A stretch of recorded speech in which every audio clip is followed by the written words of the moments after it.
Welcome to VSB News Online for Friday, August the 28th. I'm Charles Webb. 23-year-old Garika Benjamin has been extradited to Bermuda to face a number of charges relating to the murders of Haley Outerbridge and Rico Furbert at Belvin's in January 2013. Benjamin was charged with the murder of Outerbridge, possessing a firearm and ammunition, and attempted murder of Rico Furbert. He was not required to enter a plea as the charges are indictable and will be heard in the Supreme Court. He was remanded in custody. Heading up the Bermuda delegation to the America's Cup World Series weekend in Gothenburg, Sweden, Economic Development Minister Dr. Grant Gibbons told VSB News today that the setting is very similar to what Front Street will have to offer in October. Today is a practice day, and the weather actually has improved quite a bit this afternoon.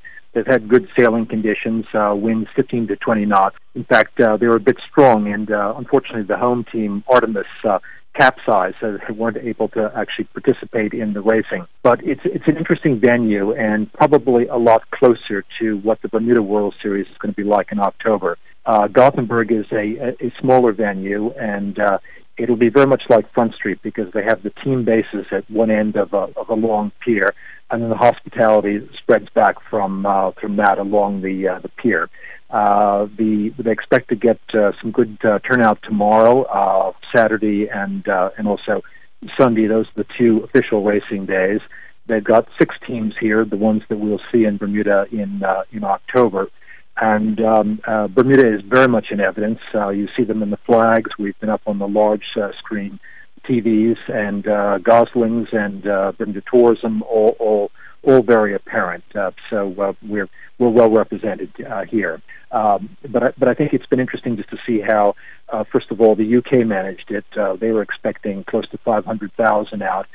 Gothenburg, as I said, is much more intimate and probably much closer to what we'll see in Bermuda in a couple of months. Obviously, that's going to be a good dress rehearsal for us leading up to the finals in a year and a half or so. A sigh of relief through the portals of education today as the ministry announced that principal and teacher transfers will go forward as planned, just in time for school reopening on September the 8th. Education Minister Wayne Scott, in expressing relief, said the ministry will continue to engage parents on the introduction of parent councils as they are an important part of the legislative framework to improve parental involvement. Certainly we're pleased that the transfers will go on as scheduled. Certainly teachers, principals who have been slated to move have been doing a lot of work. Of course, school starts officially for our students on September the 8th. And over the last few years, it's just been one disruption after another for the start of the school year. So it's kind of a sigh of relief from some of the principals that I was sitting around, certainly this morning, that good, now we can just get on with getting our work done. I mean, it's about our children first, and everything that we do, we're doing in the best interest of our children. Is any work being done to make parents understand the mechanism of changing teachers and principals for the next school year? Well, I think that the parent councils that we've put in place, and certainly we've spoken with parents, we've started to speak with the PTAs, we plan on doing more of that. The whole purpose of this is recognizing the importance of parental involvement. And we want parents to be involved. We want them to be a part of the process. We want to hear what they have to say and use that information to guide our decisions. The ministry, however, has decisions that it must make to get things done.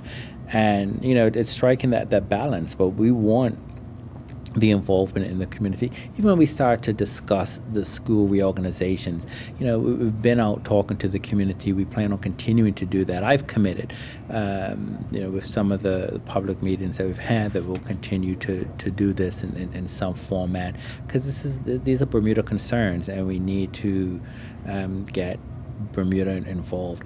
I think we have an opportunity as a country to really start to change mindset. While the Bermuda Health Council can claim to have persuaded delinquent employers to reactivate the health insurance coverage of 2,679 employees at a cost of $1.6 million, there are still another 1,500 employees lacking coverage worth $750,000. So the battle is still having to be waged. Acting CEO Tawana Wedderburn, in the second half of our interview, points out that 3 employees have already been prosecuted through the courts and another case is pending. But her main appeal is to the employee who is too afraid to complain.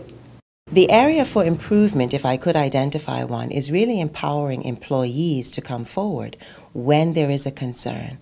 We have seen quite a number of employees who obviously feel quite vulnerable and are not receiving the coverage. They know that money is being deducted from their salary for health insurance, and they know that they do not have that coverage. The Health Council does a phenomenal job in protecting confidentiality. We use the tools available to us to investigate these complaints, and we do so in a way that protects the employee. There are some employees, and I'm particularly thinking about those employees who are here on work permits, because lots of times they feel as if they cannot say anything about what's going on. Well, in fact, you can. And without speaking to some of the very more egregious cases that we have addressed, because I don't want to obviously breach anyone's confidentiality, but I can reassure anyone who comes through our doors that we do work exceedingly hard to protect you. We collaborate with other agencies, including the Department of Social Insurance, the Pension Commission. We've also reached out to the Department of Immigration when we need to, and we really do work very hard as collaborative entities to ensure that the employee does have coverage. And we know that some people might be afraid to come forward, and all we can do is say our doors are open. We are located on the 3rd floor of Sterling House, which is at 16 Wesley Street. We are accessible via phone. We are accessible via email. So anyone can show up at any time, and we're happy to help where we can. It's all kept confidential. And it's absolutely confidential. And we'll be back with more news right after this. Mix 106 FM is proud to bring you live coverage of the 3rd and final round of the Eastern County Cup competition between Cup holders Cleveland County and challengers St. David's Cricket Club on Saturday, August 29th. The game starts at 10 a.m. from Lord's in St. David's. Join the Voice of Summer team led by Sean Tucker as they bring you play-by-play coverage on VSP Mix 106 FM. We would like to thank our sponsors, Lindo's Group of Companies, Gosling's, TBI, BAC, Island Construction, and BF&M. We'll see you there. Junior Minister for Public Safety, Senator Jeff Barron, suggested during a recent debate that while the Deloitte report on the airport redevelopment scheme failed to mention the appalling conditions that exist in the L.F. Wade International Terminal, the 1,300 staff who work there every day were under no illusions. But they don't talk about the Bermudians who are currently here at the airport. They don't really mention in detail the amount of people who are currently working there, the amount of health and safety challenges that they have on a day-to-day basis, the amount of times that they have to collapse operations inside that terminal when it rains. The Deloitte report doesn't have to talk about that, but I will, because that is essentially where we are with this. You know, I hear questions. How urgent is this new airport? There are 1,359 people who work at L.F. Wade Airport today. 1,359. So no one's talking today about the 1,359 people. I would hazard a guess that over 1,000 of them are Bermudian, who are working for these various agencies, civil servants, who go there day in and day out and have their workplace subpar. It's referenced in the document. It's referenced in Progressive Labor Party documents. That's why they wanted to build the airport. That's why they wanted to develop it. But there are a significant amount of challenges that they have from day to day. I was there last week and it was pouring out with rain. Not only did the customers coming off of our flight experience the torrential downpour because we don't have any ramp or anything like that, they walked down a flight of steps in the rain. The hallway was partially closed. The security officer had to stop them until they mopped up. Welcome to Bermuda.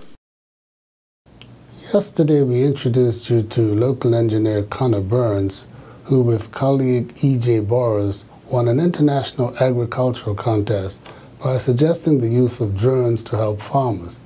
Well, the competition is taking place again this September, and here in Bermuda, BEDC Director Erica Smith is keen to see another Bermudian entry going for the gold. I think that this competition gave them an opportunity to represent Bermuda, but also expose their business to an international arena. I mean, I know as a result of it, they had an invitation to attend the White House. I believe they went and met with the White House crew and the president. And so you never know. You never know how an idol that you think might be local to Bermuda could actually pave the way for something much more broader than these 21 square miles. So we are asking for people to submit their ideas.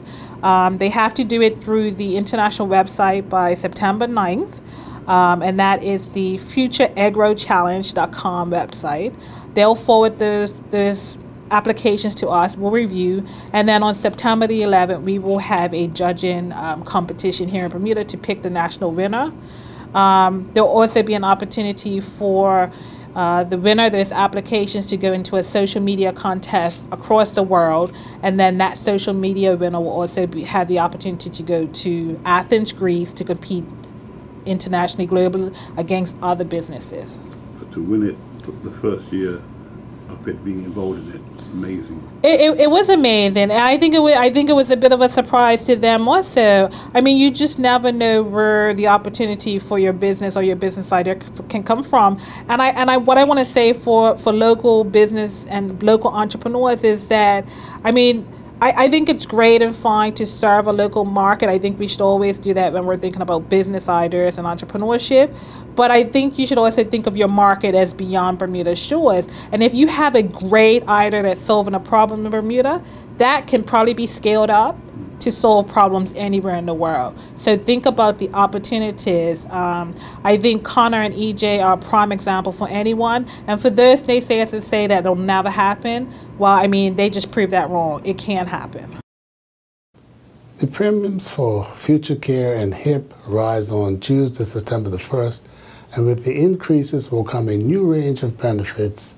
To ensure that the island seniors understand exactly what is being proposed, Age Concern has arranged a meeting on Tuesday, which Executive Director Claudette Fleming feels is timely and helpful. We are hosting a session in partnership with the Health Insurance Department and Moongate Insurance on Tuesday, September the 1st at 1 p.m. at Charity's House. The timing is of significance because on September 1st, there will be changes to HIP and Future Care policies. And we want to provide an opportunity in partnership with the Health Insurance Department to explain what those changes are to benefits and I believe to premiums as well. The purpose of these sessions that we hold on a monthly basis for our members is really to equip them with the information that they need to make informed choices to understand what it is that's happening in terms of, in this case, it will be insurance coverage. So much is happening so fast, and often, older adults can get left behind in the details. So we want to provide that opportunity. We also will be having Moongate Insurance, who will be talking about consumer changes, market changes, the features of their new supplemental health product, Health Gap, as well as their Well card. And we'll have Argus Insurance, who will be providing information on their home and motor insurance offering for seniors. And now it's timely that we turn to Earl Baisden with the latest from the sports desk. Following yesterday's announcement that 4 Bermuda young athletes were heading to Samoa to compete in the Youth Commonwealth Games, we spoke with the president of the Bermuda Olympic Association, Judy Simons, about what special events, other than the Olympics, are in store for 2016. But however, it is our 80th anniversary, and we've got the ball in motion. We've set the date, which is the 22nd of October next year. We have sent an invitation to Lord Sebastian Coe, who's acknowledged that it's in his diary, unless anything untoward should happen. I think it's fortuitous that having just been elected president of the IAAF and all that he's doing, I think this is a good time for Bermuda to have someone of that caliber come here and speak to our youth and our current Olympians, and to the people of Bermuda of what it takes to be an Olympian, not just from the athletics point of view or an athlete's point of view, but from an administrative point of view, what it takes to get everybody to these games. Simons also paid her respects to a former Olympian. You know, I know Reed. Reed and I went to school together, as did his brother Jay. So sad. And our heartfelt condolences go out to the entire Kemp family. Reed was a great guy. Reed and Jay come from a great stock family. So, as I said to everybody, on behalf of the Bermuda Olympic Association, we do send our sincere condolences to the family. He's left a great legacy in the sailing world and for his family, so we wish them all the very best. Benjamin Jones and Cairo Morton were back in action representing Bermuda at the 2015 ITF GSDF Caribbean 12 and Under Cotex Team Championships going on in Curacao, along with coach Javon Witter. The Bermuda pair took on Barbados, coming away with a victory 2-0. Morton defeated Aaron Spencer 5-3, 4-2, and Jones defeated Stephen Slocum 6-2, 6-2. VSB Sports can confirm that the Bermuda Under-17 women's national team have advanced to the next stage of the Caribbean Football Union's women's Under-17 qualifiers, which is scheduled to take place November 13th through to the 18th in Puerto Rico. Bermuda have been placed in Group A alongside Cuba, who they will face on November 13th. Jamaica is their next fixture on November 15th, and then they play host Puerto Rico on November 17th. Meanwhile, last night at the National Sports Center, the North Village Rams and Robin Hood advanced to the first annual Charles Emery Memorial preseason football tournament final. North Village defeated Hamilton Parish 5-2 in their match, North Village twice having to come from behind, while Robin Hood advanced to the final via a penalty shootout win over the Devonshire Colts. On Sunday at Bernard Park, the Devonshire Colts will meet Hamilton Parish at 1 p.m., and then at 3 p.m., North Village will face Robin Hood. The Bermuda Cricket Board and Logic announced the Players of the Week. Derek Brengman was voted as the Premier Division Player of the Week for his career best figures of 8 for 40, which included a hat-trick. Brengman explains the hat-trick, starting with for Craig Crockwell. He normally does it early in his innings, but as late as he done it was kind of surprising. So he just took the catch out onto it. Right. And yeah. Then you look like you set Cameron up. Yeah, I got him. I always get Cameron. Were you surprised that Dow taking a big swipe at you first ball? Well, I actually brought the field in for Dow because I told him he can't hit outside the circle, and he fell for the trap. So. Wow, you seem very pleased that you were able to get the 3 after. Yeah, I was happy because that was the second time in the game I was on a hat-trick. Right. First time didn't complete it, second time completed it. Tamiko Wilson was announced as the First Division Player of the Week for his knock of 122, as well as holding on to a catch and recording a stumping. He explains his team's success throughout the season. Mainly teamwork, like everybody stresses teamwork and working together to accomplish our goals. Now, the fact that you've been back, you feel as if a lot of responsibility falls on your shoulders to make sure your team gets a good start? Of course, but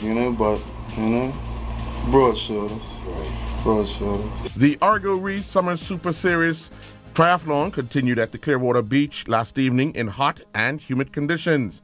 Nick Pilgrim took the top spot, crossing the line in a time of 26:37. Ben Lau finished second, clocking a time of 27:33, and Gerard Boonstra finished third, clocking 27:41. Claire McDivitt was the first female finisher and 11th overall in a time of 30:38. Laura Hope was 12th overall and the second female finisher in 30:58. While Zoe Roberts finished third as the female finisher and 13th overall in a time of 31:14. A total of 53 runs crossed the plate in the latest round of the Bermuda Commercial Summer Softball League season, currently going on at the Michael Pre Softball Diamond. Vitamin C defeated Corporation of Hamilton 16-7, and then Corporation, playing a second game of the night, went down to Vasco 16-14. I'm Earl Basden reporting for VSB Sports. Looking at the weather for Saturday, August the 29th, there will be a mix of sun and clouds. Winds will be west, northwesterly, and light. We are expecting a high near 86 and a low near 80. This weather forecast is courtesy of the Bermuda Weather Service. Well, thank you for watching VSB News Online for Friday, August the 28th. I'm Charles Webb, wishing you a very, very pleasant weekend.